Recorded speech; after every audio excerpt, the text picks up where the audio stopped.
I'm Katie Farrell with Dashing Dish, and at Dashing Dish, I'm all about teaching you how to create healthy alternatives to the food you crave. And speaking of food you crave, I think when most of us think of what am I craving, especially after a meal, what is the #1 thing that often comes to mind? I don't know about you, but I would say it's definitely chocolate. I'm always looking for something chocolate to have after a meal. So if you have a sweet tooth like I do, this is a great healthy option, and you can actually make them and put them in your freezer if you have trouble with portion control. That's what I like to do. I like to make a healthy baked good, put it in my freezer, and then just pull it, an individual serving out as I am hungry for it or craving it. So this is flourless fudgy iced brownies. So yes, you heard me correctly. This even has icing on it. So we're gonna start with the brownie mixture. We have some egg whites here. I just did a 1/4 cup of egg whites, but you could also just do 2 whole eggs. And I put that into the bowl. To this, I'm gonna add some peanut butter, but you could also do almond butter.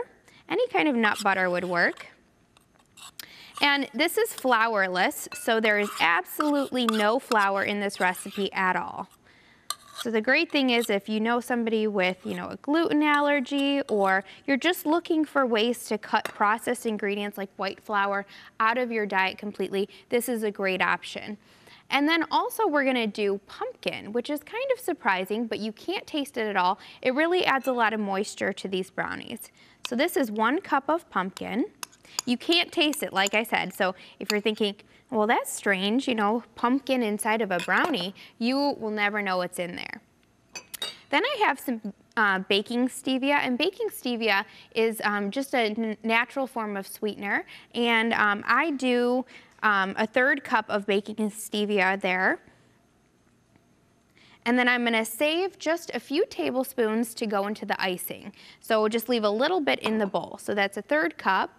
And then I'm gonna add a 1/2 cup of cocoa powder. And I think a lot of times when people think chocolate, how can that be good for you?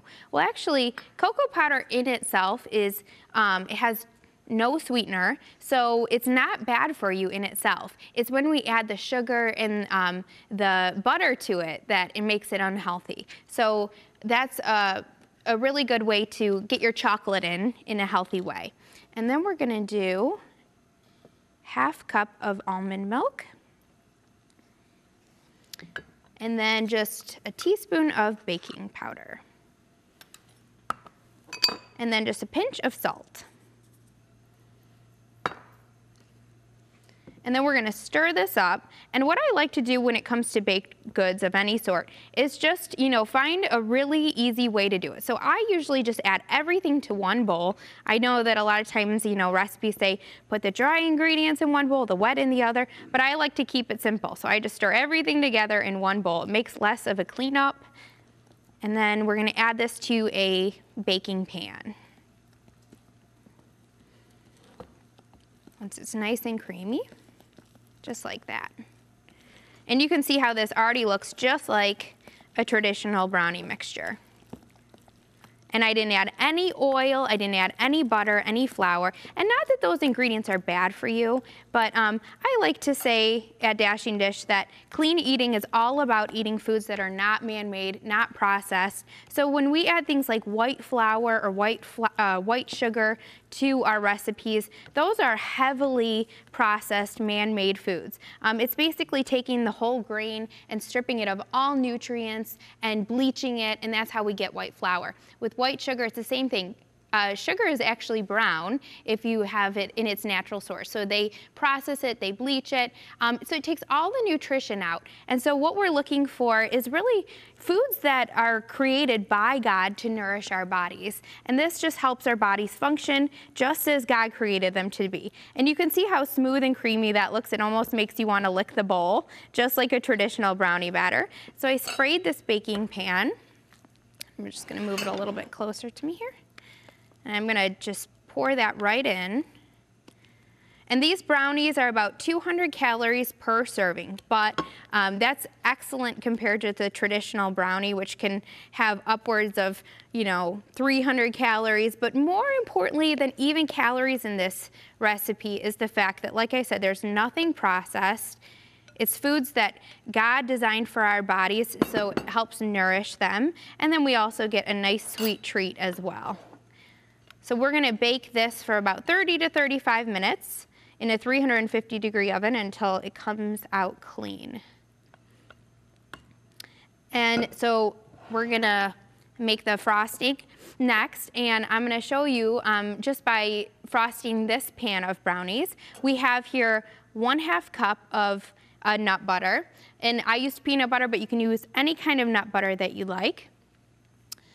And I'm gonna do a 1/4 cup of almond milk. Well, actually, let's save that to the end because I like to kind of see, you know, how is the frosting kind of coming together. And then at the very end, add the almond milk. And if it's too liquidy, then you can always, you know, add less.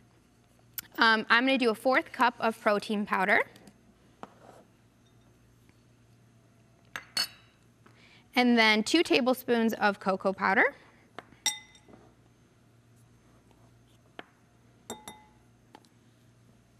And I did protein powder because that adds a little bit of protein to this recipe.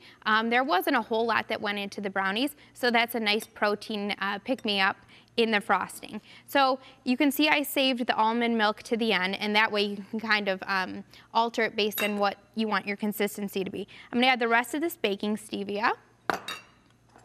And you know, you can give it a little quick stir just before you whisk it, just to make sure, you know, things don't fly all over the kitchen. We'll see.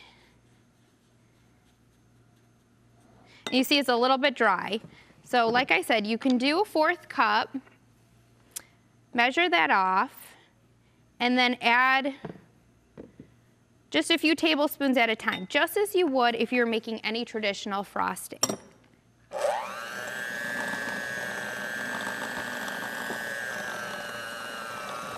And you can see that's a good consistency. If you want it a little thinner, just add a little more almond milk.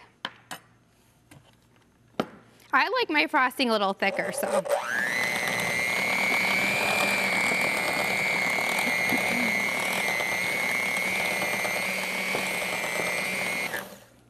And you want it just to get to the point where it's just spreadable.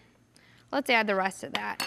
I mean, I could definitely spread that, but I think making it a little thinner will make it a little easier to spread.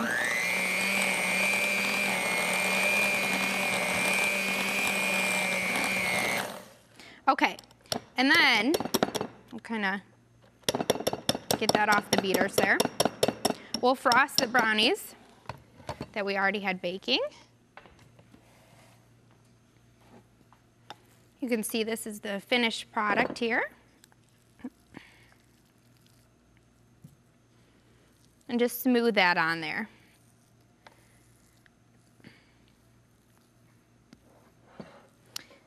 And you can always make it as thin or as thick as you like.